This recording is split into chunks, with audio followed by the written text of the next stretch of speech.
करवावहै तेजस्विनावधीतमस्तु मा विद्विषावहै। ॐ शान्ति शान्ति शान्तिः। We'll begin with this poem, The Mountain and the Squirrel. The mountain and the squirrel. The mountain and the squirrel had a quarrel, and the former called the latter little prig. One replied, "You are doubtless very big, but all sorts of things and weather must be taken in together to make up a year and a sphere. And I think it no disgrace to occupy my place. If I am not so large as you are not so small as I, and not half so spry. I'll not deny you make a very pretty squirrel track. Talents differ. All is well and wisely put. If I cannot carry forests on my back, neither can you crack a nut." Ralph Waldo Emerson. A very small but a very effective poem, very simple in its narrative and its message, but a very deep message. See, the life as such presents us a picture of contradictions. They are not real contradictions but apparent contradictions. Contradiction is because it appears to be not normal from our limited perspective, but the grand scheme of things we are not able to understand and our intellect is limited. So one has to only understand, or one has to be just aware of this beautiful scheme of things that is functioning in this universe and stand aghast. If you look at the way that any, let's say, how any university in this world is composed of in terms of the students who pursue particular subjects in the university, it follows a sort of a pyramidal structure. You can take arbitrarily any university across any city in the world, whether it be India, Japan or America. You will find that as these subjects become subtler, the number of takers, the number of students who are studying there, automatically that reduces. What could be the reason? We really do not know, but that's how it is. When you go to arts or commerce subject, there will be a lot of students in that. In fact, in our college, during even now, maybe the elections are usually won by a student who stands from the commerce department, because there are a lot of people to vote for him. The number is much more there. When it comes to science, if commerce is 1500, science will be 300. I mean, to that proportion or ratio. When it comes to mathematics, it will be 40 or 50. When it comes to real philosophy, if it is taught there, it will be in single digits. Like that is the structure. Now, why is it so? That we may not be able to understand, but the fact is it is like that. You take any other structure also, the structure of the society in which there are thinkers, there are people who are warriors, what we traditionally call as the Varna system, or you take the structure of an organization, a workshop or a factory, where you will find at the top the chairman is one, and the chairman or managing director. Then there are a couple of general managers, and then below them are the other managers. Then you have the supervisors who will be, let's say, much more. And then when it comes to the factory workers, it will be in hundreds or thousands. Like that it is. It will never happen that the decision making authority who is sitting in the chair of managing director, they will be around 100 people and there are 3 people working in the factory. It will not work. It will not be like that. Now, why it is like that? Who put the structure like this? We really do not know. You take the case of animal kingdom also. Animal and plant, the nature put together. The amount of grass that is there all over the world is phenomenal. 1/3 of the area of land is grasslands. That much of grass is there. Grass and other vegetations are also there. And the animals which feed on that grass, that will be definitely much lesser in number. And those animals which are carnivorous, which feed on these herbivorous animals, they will be much lesser in number. It will never happen that there are 100 lions and there are only 3 cows there in the deers or something like that. That structure will not sustain itself. Now, the structure that is given for us, is it the best structure? We can say we do not know, but you have to then have the intellect to even try and make a system or a structure which is superior to this.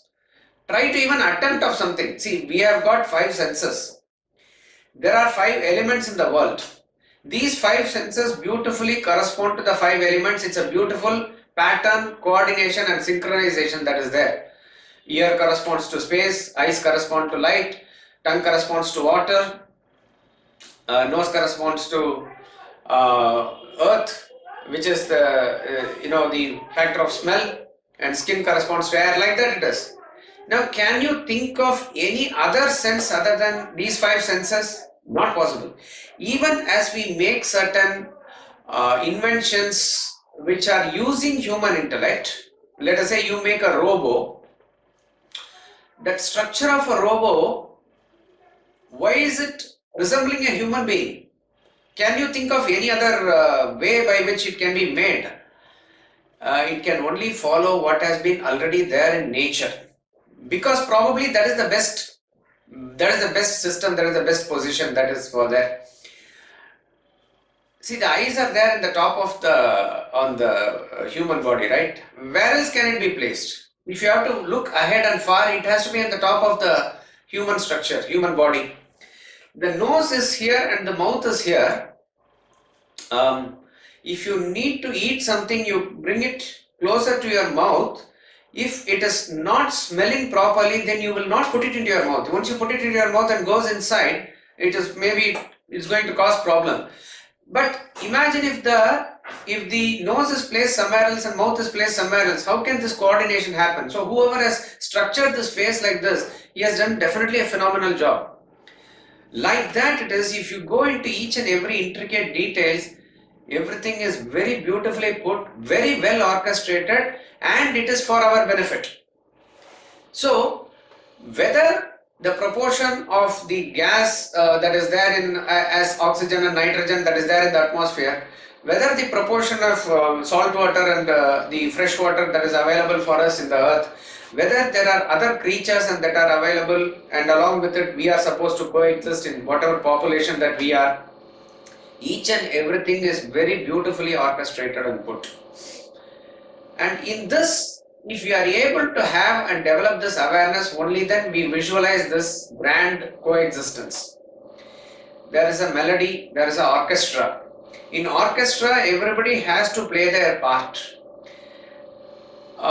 There is but one person who conducts the whole orchestra. If each and every person is attuned to that one person who is conducting the orchestra, it will be a very beautiful music there.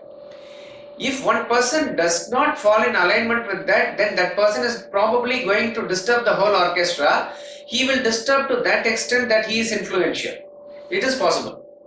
And in this whole scheme of things of the universe, who is the person who can disturb this coexistence, mutual beautiful coexistence, is the human being. There is individuality, there is ego for all creatures. From the lowest microorganism, which can be a virus or a bacteria or an amoeba, to the fish or reptile or birds or animals and plants and grass, everything has a individualized ego. And human beings also have this ego. Ego is a separate existence which calls itself as I, which points out to something unique about itself. That is called as ego. But when it comes to all other creatures apart from human beings, they don't have this choice or luxury to assert their ego to such an extent that they fall apart from the nature. That is not possible for them. Only a human being has this ego to assert himself to say that I am different from all. As we say, that sense of existence separately is there for all, but to assert it to such an extent, to have an exaggerated opinion of oneself, that only a human being does. That is why in the 16th chapter, when Lord Krishna talks about divine qualities, he says, Na atimanita. Atimanita means not much pride or not much ego. That means when you are saying, I am going, I am coming, when you are referring to yourself as I, that is there for everybody, that's okay. That's okay in the sense that's understandable. But that you put special emphasis on this and you try to show how superior you are, try to show how knowledgeable you are, or how that arrogance, when it is going to get itself expressed like that, that is what is causing all the disturbance. So it is the ego that forms a barrier between you and the world. Conversely, put it that way, a person who has conquered ego, a person who has annihilated his ego, he merges with the nature very beautifully. He lives a very harmonious life. He is called as technically a rishi. A rishi is one who has merged himself into nature. Like every other creature, they cannot live apart from the laws of nature. Like that, he has merged himself into nature by annihilating his ego. He is a rishi. Now, when this ego vehemently asserts itself, it is constantly craving for attention. Ego that I am referring to myself, I need special attention. I need catering. I need catering from the people around, from everybody around maybe, that my body, my mind, my intellect, they have to be catered to. Once the catering happens, it slowly boosts my ego further. And then I feel more and more superior about myself.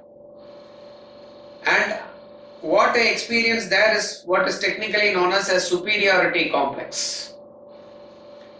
This ego is something that needs to be constantly fed, and when it is fed, it is gaining that superiority and it feels superior to others. We discussed about the superiority in the very first class itself, in the Turkey and the ant also, that inherent immortal self that you are, that is falsely projected on this ego, and you want to make it feel more and more superior. And that bubble is now growing, and that bubble is seeing all other bubbles around it, and it is feeling that it is superior to all the bubbles around that. That is called as a superiority complex. When that feeding of that ego is not there, when the ego is starved, when it is craving attention and it is probably not getting, it feels low. Therefore, it feels what is opposite of superiority, which is called as inferiority complex. Inferiority complex is to feel extremely low about yourself. I am nothing. I am bacteria. I can't do anything. This sort of a feeling that I feel inside me, that is called as a inferiority complex. What is interesting to notice that both superiority complex and inferiority complex are function of your ego. In both the cases, it's function of your ego. In fact, there is no comparison between these two. Both needs to be tackled, and you need to get out of any complex for that matter. But of these two, inferiority complex is definitely worse. If a person asserts that I am everything, I can do everything, this is all me, that is superiority complex. When a person says I cannot do and everything, he goes into even a mode of inaction. I mean, in the sense that tamas is worse than rajas, in that mapping you can put this way. So, it is, remember this, that the world cannot give you any more value than what you place for yourself. This is a law. Whatever you really think of yourself, that is what maximum the world can ascribe value to you. That or little less, but not more than that. See, in other words, if you consider yourself to be a pigeon, you can fly only to that extent you feel you will be a pigeon. If you consider yourself as a sparrow, you can fly only to that extent you consider yourself as a sparrow. You do not definitely, there is no comparison with eagle and these birds at all. Exactly like that, when you consider yourself, let us say, like an accountant or a supervisor or a clerk, then you can be maximum a better clerk or a worse clerk, a good clerk or a bad clerk, but that's all. Your level is at the level of a clerk. You cannot think, let us say, like a managing director. That is the value you set for yourself. Then others can maximum think of you like that only. They cannot ascribe any value that more than what you ascribe for yourself. And that is why Vedanta hammers into our head again and again and again that you are the self, you are the self, you are the self, you are infinite. Why don't you place that infinite value upon yourself? See, all other creatures, their life is programmed and their set pattern of thinking is there and it is all limited. They cannot go here or there. In a way that is good, but there is no sense of a conscious evolution. But a human being is blessed with tremendous potential. It is, even if you are there at the level of a sparrow, you need not just confine yourself to the level of the sparrow for the rest of your life. You can definitely graduate yourself to the level of a pigeon or an eagle also. That is possible. That capacity only a human being has got, and that is a blessing, we should say. So, this thought process to take you towards that infinity is the essential purpose or message of Vedanta. Till that point, obviously, we are at various degrees of our evolution. In fact, this is the message that one of the ways that Krishna tells Arjuna is that Uddharet Atmanatmanam Natmanam Avasadayat. Let man raise himself by himself. Let him not lower himself. Never should you lower yourself. Never should you feel low about yourself. Here is a fine distinction between an inferiority complex and what is known as humility. Humility and inferiority complex may sometimes look alike. They may express themselves alike. But there is a world of difference. World of difference means they are diametrically opposite. Humility is a virtue. Humility is a value and humility is knowledge. Humility is the other side of knowledge. Knowledge and humility go together. Inferiority complex on the other hand is extremely, ignorance. What is the difference? As I said, when you are feeling inferior or when you are feeling superior, here the discussion is not superior. When you feel inferior, the emphasis is on ego. To say that I am low, I am nothing, I cannot do, I cannot speak English, or I don't know poetry or whatever it is. Whatever you feel low about yourself, a very depressed feeling, that is the sort of essential quality of inferiority complex.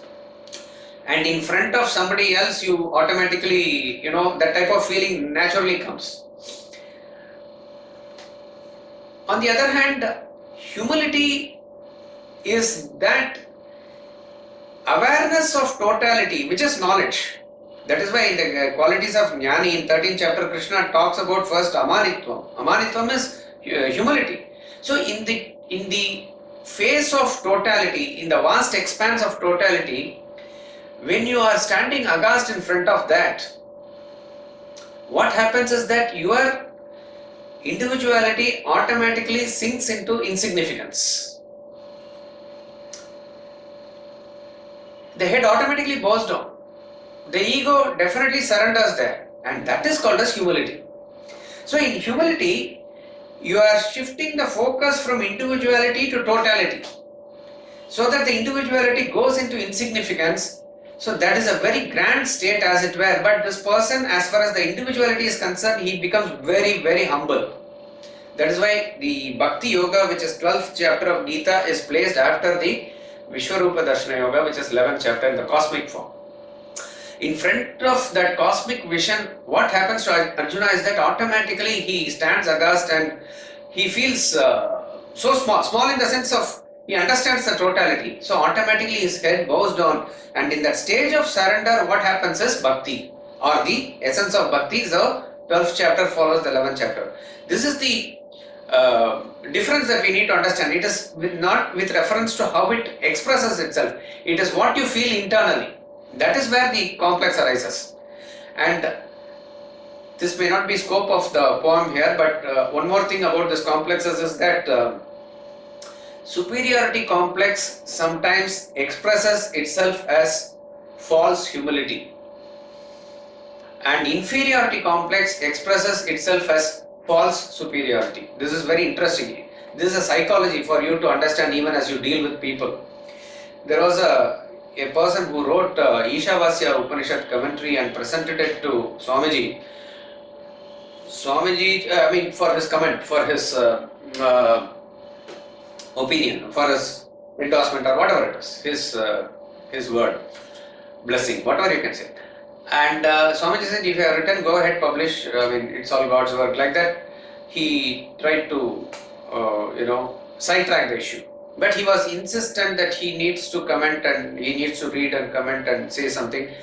What is essentially the undertone or the psychology here is, this person is telling Swamiji, I have written a book on Ishavasya Upanishad, you please, because you are giving Gita lectures, you are giving Upanishad commentary, look, I am also like you. This is what he is trying to say. Though he will not say like that, and in the form of extreme humility and other thing, that is what he wants to present himself as.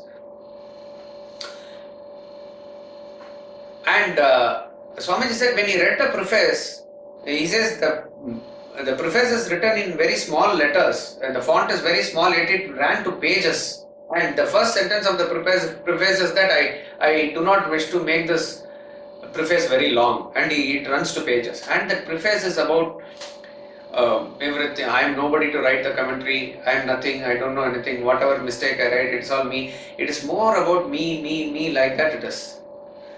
And of course, the long and short of it is, Swamiji blasted him and said that what audacity he has to comment on Upanishad when Upanishads are products of masters who have dissolved their ego and it is coming through them. But the point in this example is that he shows his extreme humility in front of Swamiji, like that it appears, but actually he is feeling superior that he has written a commentary on Upanishad. On the other hand, you will sometimes feel some people, for whatever reason, there is no need to feel anything about not knowing a subject or not being able to speak in Sanskrit or English or any language for that matter, but if he feels that way, that is unfair. So in a group of people like that, he will call other people names. He will put others down. Why he puts others down is an interesting psychology for you to understand, that he puts other people down. He may use an abusive word or a vulgar word in terms of a very friendly teasing, but you can very well make out that he is putting you down for him to feel superior. Why should he feel superior? Because he is internally feeling inferior. That is how it expresses itself. And what value you set for yourself, ultimately you only know, others will not know. These complexes come only because of our comparison with others, which is the root cause of all evil. Why should you compare yourself with others? Each and every person is unique. Each and every person is blessed with certain talent. See, it is another thing that in front of a sunlight, tube light may not shine. That is fine. In front of a tube light or sodium vapor lamp, a candle may not show. That is fine. But a candle need not feel inferior. The tube light need not feel superior. It is the feeling.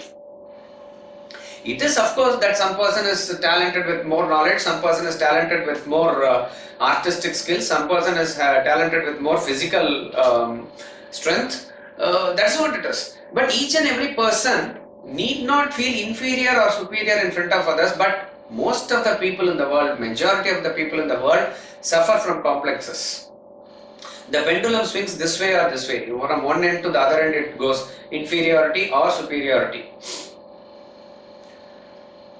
And also relatively, in front of some other person who feels who is very great, he thinks he feels inferior. In front of some other people, he may feel superior. Like that it is. But in both cases, some complex or the other is always catching a person. This poem addresses this issue very simply and very, in a very easy language, in a very easy narrative. We'll just go through this poem. The mountain and the squirrel had a quarrel, and the former called the latter little prig. It's good that the poet Ralph Waldo Emerson, incidentally, is a very great American poet, essayist, and I'm not sure, but probably even during Swami Ramatirtha's time, he quotes Thoreau and Emerson, and these are great thinkers who have been influenced by Bhagavad Gita also. So therefore there is definitely pearls of wisdom in whatever must be there in whatever they have written. Here the poet uses the term quarrel. Quarrel means not a fight. Quarrel happens amongst known people, relatives, husband and wife. This is generally called as a quarrel. So what it means is that there is some sort of a misunderstanding. So that means the setup is that the mountain squirrel, that is, they are the two characters in the poem, but there is generally a coexistence, but that's some sort of a tussle that has happened between them, and they have a quarrel, and they are probably talking to each other and calling other names. The mountain is calling the squirrel as little prig. Little prig is some haughty fellow who thinks too much of himself, something like that. So the squirrel, what squirrel says is the rest of the poem. That is giving a message to the mountain. Bun replied, "You are doubtless very big." So first of all, I appreciate and understand you to be a very big person. You have a mighty structure. But all sorts of things and weather must be taken in together to make up a year and a sphere. You are very big, but you alone cannot make up everything. That's not possible. That coexistence must have a squirrel also, must have a mountain also. Of course, these two are there, but you need to have everything to make up a year and a sphere. See, sphere, in general, you take the universe, you take the world also. In world means everything has to be there to present the world as it is. Let's say, there must be desert, there must be a mountain, there must be ocean, there must be river, there is grassland, there is forest, everything. All this is what is going to make up a sphere of the earth I am talking about. There cannot be only mountains, there cannot be only plains, there cannot be only cities, like that it is. Similarly, year means all 6 seasons, or in England 4 seasons, all has to be there. Only summer cannot be there, or only winter cannot be there. So each and everything has a place, and who has done it we do not know. That is where, see, everything has a place. Somebody, we talked about this in the gunas also. Sattva, Rajas and Tamas are 3 qualities, and there is a gradation of these qualities. But you cannot say, why is there Tamas in the world? Tamas also has a place in this world. Ocean has also a place in this world, and a fresh water like a river also has a place in this world. You are not to decide which is right and which is wrong. And so everything must be taken in together. That means it is saying you must have the vision of totality. Only then you will understand that everything is put in the place properly. So all sorts of things and weather must be taken in together to make up a year and a sphere. This is again very important. I think it no disgrace to occupy my place. You will not think it is a disgrace only when you are free from complex. Otherwise, a sweeper who is sweeping the road, that job, does he consider it to be a disgrace? No, he is doing actually a wonderful job of providing cleanliness and sanitation and hygiene. Like that it is. Like that, but a person of a chief minister caliber, maybe he has to sit in an air conditioned room, or a managing director has to sit there and do. He should be provided with that environment for his type of work. This person has to do his work in a hot sun, working in the factory, maybe working near a furnace, like that it is. In terms of their work, there will be something which is subtle and something which is gross. That is there, definitely. But the question is whether you feel superior or inferior, and therefore no one need to think it disgrace to occupy, because these are in Ishavasya we studied this. Shashvatibhya samabhyaha. Each and every duty has been allotted for eternal years. Who has allotted? We do not know, but it has been allotted. So why should you be feeling something disgraceful if you are going to feel in terms of that you are doing the duty which has been allotted to you? So the squirrel says, and I think it no disgrace to occupy my place. If I am not so large as you, you are not so small as I, and not half so spry. Spry means a very active thing. The mountain is very big, and it is also you are big. So what's the big deal? If you are big, I am small, and you are not even active like me. There's a story about these 5 fingers. They are quarreling with each other as to who is superior, and each and every finger gives a quality or a characteristic about itself to feel superior. The thumb says that it is the most important thing without which nothing can be done, and the thumb feels superior about it. Like that, the index finger, the middle finger says, I am the tallest. The ring finger says, I am the gold is worn in my finger, so I am the most valuable finger. Like that it is. So the small finger, little finger, what can it say? I am small, can it say? So it says all that is fine, but when the person prays to God, it is I who stand first, like that it says. So like that it is, each and everything that has a place, that has a purpose, like that it is. So the squirrel is telling mountain, okay, you are very big, definitely there, and I accept and acknowledge your bigness also, but I am small, yes, and not half so spry. You are a static mountain, you cannot move here and there. I will not deny you make a very pretty squirrel track. So from squirrel's narration, we can see that the squirrel is very, very observant and has that awareness about the utility of other things here. And that is what is exactly what we need to do. There is a place for everything and everyone, and we need to acknowledge and be aware of it. Only then you will be able to understand your place also. So in orchestra, there is a singer, there is a person who plays drums, there is a person who plays violin or veena or guitar or any flute. So if you are aware that each and every instrument is required and they are playing, and the focus of every person is not on the instrument or what he is playing, the focus is on the person who is conducting this orchestra, the composer. And who is that who is making all this function? We do not know. That mysterious providence which makes everything function is attributed as God.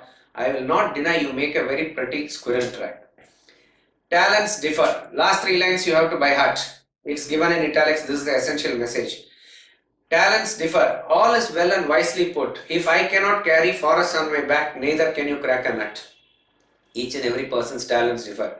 And what is interesting, all is well and wisely put. This is what we emphasized in the beginning, that there is a beautiful structure which you do not know why, but that has been put like that for a purpose. And there cannot be a better design like this.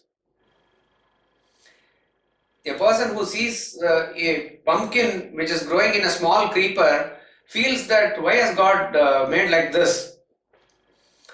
And then he is sleeping under a banyan tree where a small fruit falls on him when the wind is blowing, and then he wakes up and he thinks for a moment, if the big fruit like pumpkin was there in this tree, what would have happened to him? So then he understands why the design is like that, why the nature is like that. So this is the essential message here. Talents differ, all is well and wisely put. If I cannot carry forests on my back, neither can you crack a nut. So what is it that we learn here? In this orchestra, there is a beautiful coexistence. If you are able to dissolve your ego, fall in line with the nature, then you will be supplementing and complementing each other. A beautiful melody, rhythm or song will come out of it. It will be a classical living. If you try to assert your ego, don't think that you will be dominating the orchestra. It will cause a disharmony for some time, but eventually you will be thrown out of the orchestra. Like that only it will happen. The orchestra is too big for you to handle by yourself. It will not happen like that. So therefore, there is no other way for us except to understand this harmonious existence and move in such a way that we break the walls of ego and merge with the totality. We will listen to Swamiji's commentary here. The universe is a composite whole of the animate and the inanimate. Both have distinct roles to play to sustain the world. None more or less important. They serve as spokes in a wheel. God acts as a hub holding them all together. Emerson proclaims this truth. None is superior or inferior to another in the perfectly designed universe. Yet people suffer from complexes of either superiority or inferiority. You must rise above complexes. Dissolve your ego. Just play your role in life to the best of your ability. That leads you to perfection.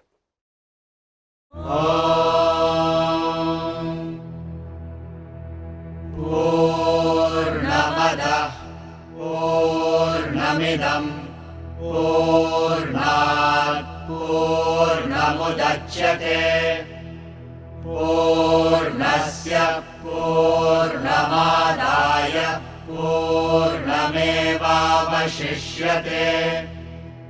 Om Shanti Shanti Shanti.